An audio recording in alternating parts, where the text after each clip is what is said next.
were Nikola Tesla and Marija Orsic working together to develop an anti-gravity spaceship.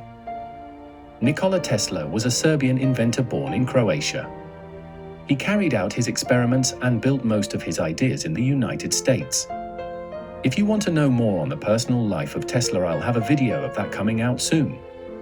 But this video will just focus on how Nikola Tesla and Marija Orsic corresponded in the early 20th century. Marija Orsic was born in Zagreb, Croatia. She was a medium and leader of the Vril Society. If you want to learn all about her, click the banner in the top right or click the video link in the description below. Orsic and Tesla were both aware of Vril. You may ask, what is Vril? Well, Vril is a form of energy that only some people can tap into. It acts as a sort of psychic energy, granting people psychic abilities to understand the inner workings of the universe around them. It might sound far-fetched, but don't take it from me.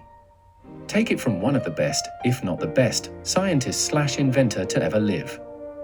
Nikola Tesla also believed in Vril. Tesla was opposed to Albert Einstein's theory on the curvature of space-time. Instead, he proposed Vril, basically in his eyes, what was a force field that explained the motions of bodies. Nikola Tesla claimed to have visions of an alien war between two species of aliens on a faraway planet. His research on electromagnetism was extremely monitored by the US government. So much so, that as soon as he died, the US government seized all of his blueprints and classified them. They are still classified to this very day, with the exception of a select few.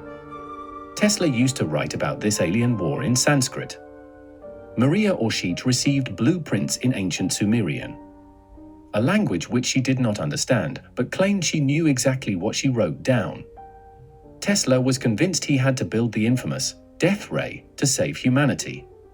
He claimed this weapon can destroy any spacecraft and would be able to transport enormous amounts of energy from one planet to another planet, no matter the distance between them.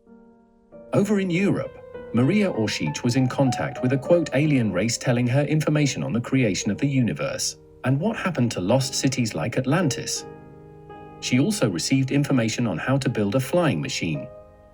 As I said before, this was all given to her in Sumerian. If we take a look at some ancient Sumerian tablets, we can see flying machines in the background as well as in certain writings. The Sumerians are seen as having created the first civilization 5,000 years ago. They credit the Anunnaki, alien-like gods, with giving them the ability to critically think and be able to develop a civilization. Orsic was successful in providing the blueprints to the Germans during the 30s, and the Germans were successful in building this, quote, UFO. Some claim the UFO was able to fly for about an hour and hit speeds up to 300 kilometers per hour. This technology is also very similar technology that Bob Lazar talks about, and claims he worked on while he was working for the US government on Area 51. There were also rumors that after World War II, the Allies found a cave in Antarctica full of bell-shaped UFOs. There were reports that the Germans went to the moon, obviously utilizing this technology. Wernher von Braun was a top scientist for the Third Reich, who was also in contact with Orsic. He claimed a higher power gave them the instructions and blueprints, which is how the Germans were able to develop such advanced flying technology. Wernher von Braun was brought to NASA after the war and was tasked with putting a man on the moon, which he did. But did he already do this during World War II? It is up for speculation. Many believe that NASA did go to the moon. It's just that all the photos had to be altered to hide the Nazi bases, which is why we got fishy-looking photos from the moon landing.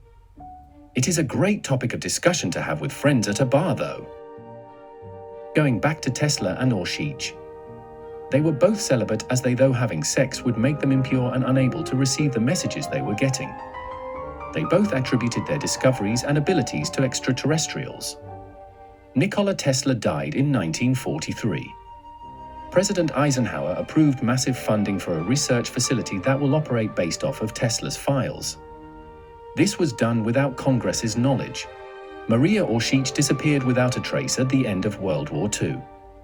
Months prior, she received information on the fall of the Nazi regime. Some speculate where she went, as it wasn't just her that disappeared, but all her acquaintances in the Vril Society too, as well as Hitler.